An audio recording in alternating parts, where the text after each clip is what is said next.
Hello everyone, welcome back to Guiding Learner. This is the another day of mains answer writing series जिसमें हमने कल किया था Harappan civilisation का क्वेश्चन PYQ हो गया उसके खत्म। अब हम आ जाते हैं वैदिक एज पे चैप्टर 3 पे जिसमें आपको ये सारे टॉपिक्स से रिलेटेड शॉर्ट नोट्स गिवन है, आप यहाँ से पढ़ सकते हैं। पहला क्वेश्चन है bring out salient features of Rigvedic religion. Okay, salient features of Rigveda नहीं पूछे हैं, ऋग्वैदिक रिलीजन पूछा है। Okay, Rigvedic religion 1500 to 1000 BCE reflected in the hymns of Rigved represent an early Vedic belief system centered on nature worship, rituals and concept of cosmic order। तो जो ऋग्वैदिक religion है जिसका timeline जो है ऋग्वेद की बात की जाए तो 1500 से 1000 BCE तक है। ये reflected in the hymns of Rigveda, तो ऋग्वैदिक रिलीजन ऋग्वेद के हिम्स में पता चलता है, दिखता है। रिप्रेजेंट करता है अर्ली वैदिक बिलीफ सिस्टम को, जो कि जिसमें लोग सिर्फ नेचर की वर्शिप करते थे, रिचुअल्स करते थे and concept of cosmic order, cosmic order के कॉन्सेप्ट के बारे में भी है। Major characteristic of Vedic religion, major characteristic क्या है? Polytheism, worship of multiple deities, monotheism नहीं था कि एक भगवान की पूजा करते हैं, ये अलग अलग भगवान की पूजा करते थे। वैदिक गॉड्स, कौन कौन से गॉड्स थे? इंद्र, अग्नि, वरुण, सोम, रुद्र। रिचुअल्स क्या क्या करते थे? यज्ञ करते थे और हिम्स गाते थे। Priests, role of Brahmins in conducting rituals, Brahmins का भी रोल था इसमें रिचुअल्स करवाने के लिए, यज्ञ वगैरह होते तो ब्राह्मण करवाते थे। सेक्रेड टेक्स्ट, वेदास जैसे कि Rigveda, Samaveda, Yajurveda, Atharvaveda. Okay, nature worship, reverence for natural forces, nature की वर्शिप करते थे, सन, फायर और water, earth. Sacrifices, animal sacrifice, offering to gods, sacrifice में ये एनिमल्स की सैक्रिफाइस करते थे, मतलब बलि चढ़ाते थे भगवान को खुश करने के लिए। आफ्टर लाइफ बिलीव्स, मरने के बाद भी लाइफ होती है ऐसा मानते थे, concept of after life, heaven, स्वर्ग होता है। Moral code, dharma, righteous living, truthfulness, तो मॉरल कोड मतलब क्या होना चाहिए इनके ऋग्वैदिक रिलीजन के अकॉर्डिंग? धर्म होना चाहिए। अब ये तो यहाँ पे मेजर कैरेक्टरिस्टिक्स मेंशन कर दिए, अब उसी को एक्सप्लेन किया है। मैं ऐसा नहीं करूंगी, जो मेरे दिमाग में आ रहा है। इंट्रोडक्शन, उसके बाद में एक फ्लो चार्ट काइंड ऑफ मैं बनाने की कोशिश करूंगी और उसके बाद में पॉइंट्स को एक्सप्लेन कर दूंगी बस। Polytheism and nature centred deities, मतलब वर्शिप ऑफ मल्टीपल डीटीज, एक से ज्यादा डीटीज की पूजा करना, और नेचर सेंटर डीटीज, जो डीटीज थे जिसको ये लोग पूजते थे, वर्शिप करते थे, वो सारे नेचर सेंट्रिक थे, ऐसे बनाए हुए नहीं थे, ह्यूमन की फॉर्म में रहे हों या फिर सुपर नेचुरल पावर्स, यहाँ पे सिर्फ नेचर को ही वो लोग वर्शिप करते थे। Pantheon of gods linked with natural forces showing a cosmic world view, देखिए कौन कौन से एग्जाम्पल में दे रखा है। इंद्र किसके लिए? रेन या वॉर के लिए, Agni, fire, Varuna, cosmic order. Earth, wind, sun and rivers personified as divine beings, तो इन्हें क्या माना जाता था? डिवाइन बीइंग माना जाता था, दिव्य लोग। पर्सोनिफाइड मतलब ऐसा इन्हें माना जाता था कि ये खुद भी एज अ पर्सन है। एग्जाम्पल सूर्य, वायु, पृथ्वी। सोम deity associated with sacred ritual drink, reflecting ritual mysticism, तो सोम deity, सोम एक टाइप की ड्रिंक होती थी जिसको सेक्रेड ड्रिंक माना जाता था। ओके, रित, रिचुअल्स एंड सैक्रिफाइसेस, रित as moral cosmic order upheld by gods, human sustain it through rituals, मतलब रीत ऐसी बनाई गई है भगवान के द्वारा और हम ह्यूमंस खाली इस पे वो मतलब करते हैं खाली। वरुण एज प्रोटेक्टर ऑफ रित, वरुण, गॉड वरुण को as a protector of cosmic order या रित कहते हैं। Fire sacrifice, yajna central to worship and prosperity. तो जो यज्ञ किए जाते थे, fire sacrifice, Agni acting as messenger between humans and god. तो ये यज्ञ किए जाते थे जिसमें मानते थे कि जो फायर है, अग्नि है, वो मैसेंजर है ह्यूमंस और गॉड के बीच में। Priest like Hotri and Adhvaryu ensured correct recitation and performance. तो प्रीस्ट, होत्री और अध्वर्यु नाम के जैसे हिम्स वगैरह है, उनको कैसे पढ़ना है और कैसे यज्ञ वगैरह परफॉर्म करने ये बताते थे। Hymns, social ethics and kinship. Rigvedic hymns, suktas जिसे कहते हैं, sukta used in rituals emphasising precise chanting.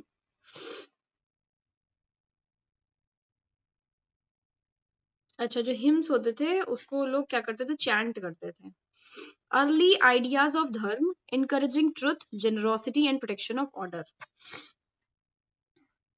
जो उस समय धर्म का आइडिया था वो क्या था, ट्रुथ को इनकरेज करना, सच बोलना, generosity and protection of order, जो नियम है उसको प्रोटेक्ट करना। Rajan king upheld rita, led battles and perform major sacrifice. जो किंग होता था, राजा होता था, वही सब करता था। Indra invoked for victory in war. Less rigid social divisions with fluid occupational roles। Social division rigid नहीं थे, with fluid occupational roles। Rigvedic religion, okay ये फिनिश हो गया यहाँ तक। ऋग्वेदिक religion combined nature worship, ritual performance, ethical order, forming the foundation of later Vedic and Brahmanical traditions। It emphasizes on rith shaped early Indian social and cultural revolution।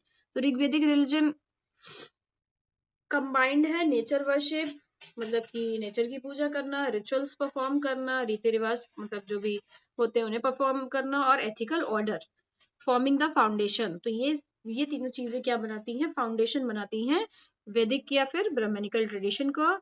It emphasises on rich shaped early Indian social and cultural evolution. जो आज का Indian social culture है वो उसी से ही बन के आया है। Okay okay.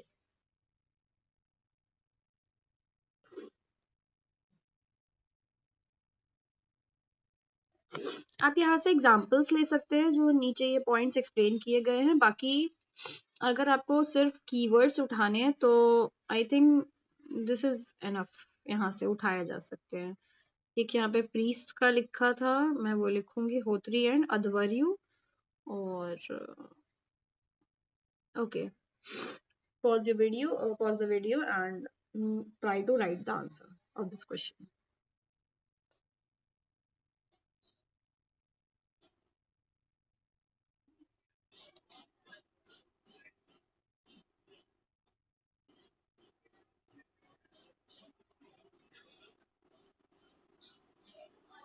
ये लिखा है मैंने आज आंसर।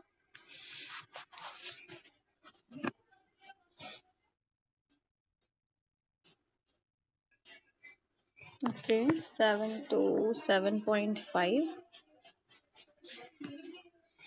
प्रेजेंटेशन सही था, कंटेंट कवरेज, फैक्चुअल प्रिसिशन बहुत कम है। Okay, introduction good but one important improvement, you wrote this is a good introduction, however nature worship alone is slightly simplistic। अच्छा ठीक है। Rigvedic religion involved the worship of personified nature and cosmic forces। Natural and cosmic forces, ठीक है। I think जो ये मैंने लिखा ना, it laid the foundation of later Vedic and Brahmanical tradition, इसको कर सकते थे conclusion में, और इसी को इस तरीके से लिख सकते थे इंट्रोडक्शन को, जिसमें नहीं कॉस्मिक फोर्सेस में सच इंद्र, सूर्य, वायु, उषा, वरुण, ये सब मेंशन कर देती मैं, क्योंकि मैंने ऐसा प्रॉपर तो कहीं पे मेंशन ही नहीं किया है कि अग्नि, फायर, या फिर इंद्रदेव को क्यों पूछते थे, मतलब किस चीज के लिए ऐसा. Your diagram is good, thank you. Replace ethical order with read cosmic moral order. मैंने मैंने कॉस्मिक ऑर्डर ऑलरेडी लिखा है, इसको मॉरल ऑर्डर कर सकते हैं. एथिकल ऑर्डर की जगह पे moral order, because read combined itself combines cosmic and moral dimensions. Okay. Polytheism, correct, but add one powerful keyword. You wrote worship of multiple deities.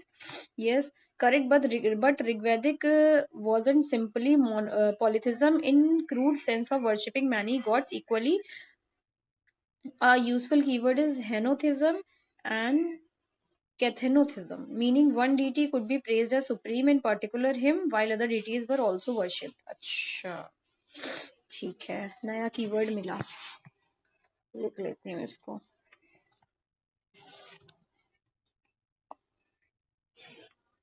हेनोथिज्म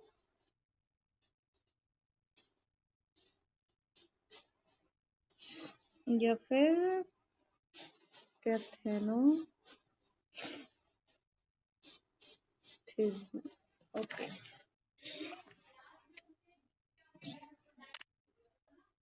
मैं इसको सेव करना चाहूंगी.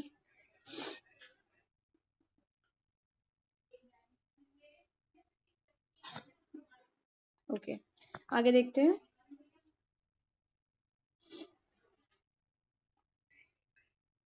You don't need long explanation, just write polytheistic and henotheistic tendencies. Multiple deities were worshipped, while individual deities sometimes being exalted as supreme in particular hymns. ठीक है. Nature worship, good. Make it more Rigvedic. हाँ, यही मैं कह रही हूँ ना, मैंने ऐसा नहीं मेंशन किया. ये. Priests, mostly correct, but more precise. But be more precise. This is not wrong, but it is little too compressed. Word limit भी तो करनी पड़ती है ना थोड़ी. क्या क्या है? होत्री recited Rigvedic hymns, Udgatri sang Samvedic chants, Advaryu performed practical aspects of sacrifice, Brahman supervised the ritual. ठीक है. For a question especially about Rigvedic religion, simply mentioning priestly class and specialized role would be enough. You can then give Hotri and Advaryu as examples. Priestly class and specialized ritual roles. ठीक है. Yajna, very important point. You wrote, मैंने लिखा है ये yajna were believe to be done to please the god. मुझे ये animal sacrifice में specially लिखना था, मैंने इसी में लिख दिया. Please the god is too basic. The important concept is reciprocity. Humans perform sacrifices and offered offerings expecting divine favor, protecting prosperity, cattle, sun, victory and rain. हाँ, ठीक है. Right, यज्ञ performed the central ritual practice. Offerings were made to deities through fire in expectations of. ठीक है, ऐसा भी लिख सकते हैं. And add Agni was regarded as mediator between humans and God. Okay. Animal sacrifice, correct, but no, don't over emphasize it. Animal sacrifice was done to please the god. मैंने फिर इसमें एक ही लाइन बस लिखी. Broadly correct, but because the question is about salient features, don't give animal sacrifice an entire major conceptual weight. Okay. You could combine its sacrificial practices. Yajna involved offerings including ghee. अच्छा, अच्छा. Animal sacrifice की जगह में सेक्रीफाइशियल practices लिख सकती थी, क्योंकि और भी चीजें सेक्रीफाइस की जाती थी.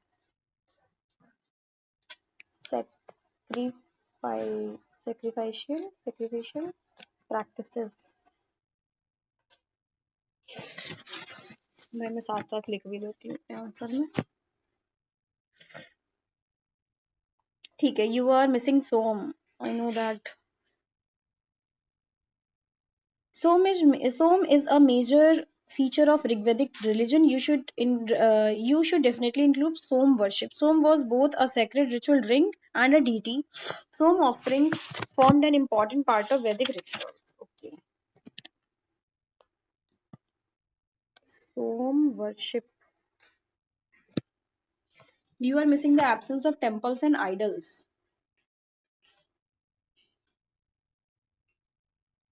Idols थे तब. Nature of worship. Worship was primarily conducted through open air fire rituals and hymns rather than temple based image worship. अच्छा ये बताना है कि नहीं होता था. रित, your point is good. I don't know sir क्या पढ़ते हैं रित. मैंने कहीं कहीं RIT ये भी लिखा देखा है, इसलिए मैं रित पढ़ देती. मैंने लिखा Varun as protector of Rith and humans sustained Rith through rituals. This is a good point. Varun is indeed closely associated with Rith, but instead of saying humans sustained Rith through rituals, make the concept clearer. मैंने क्या लिखा है?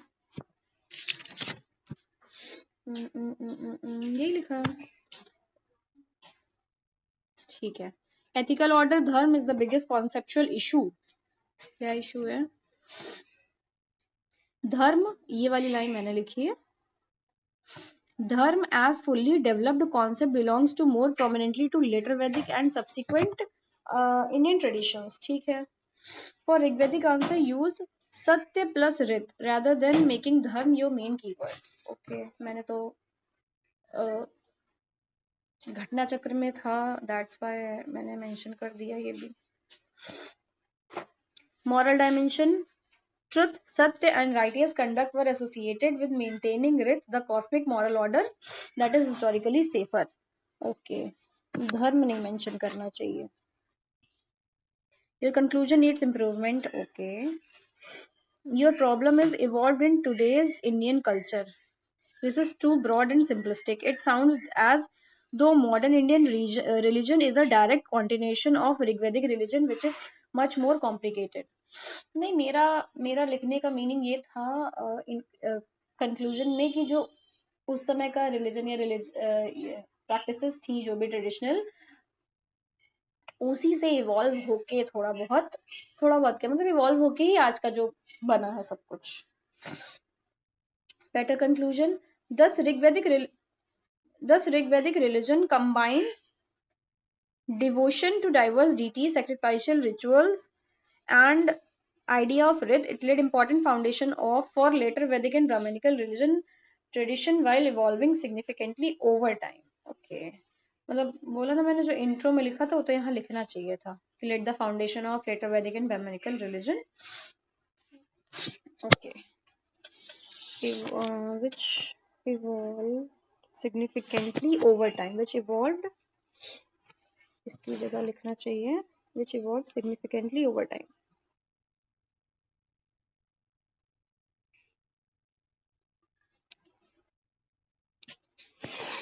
Your answer is missing.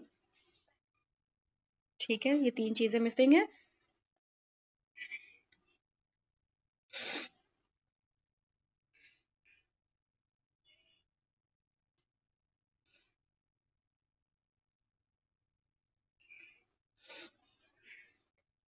One thing I really like about this answer, your answer architecture is getting much better. Okay, in your earlier answer, you were often writing point, explanation, example. Now you are beginning to think introduction, conceptual framework, dimensions, example, conclusion. Okay.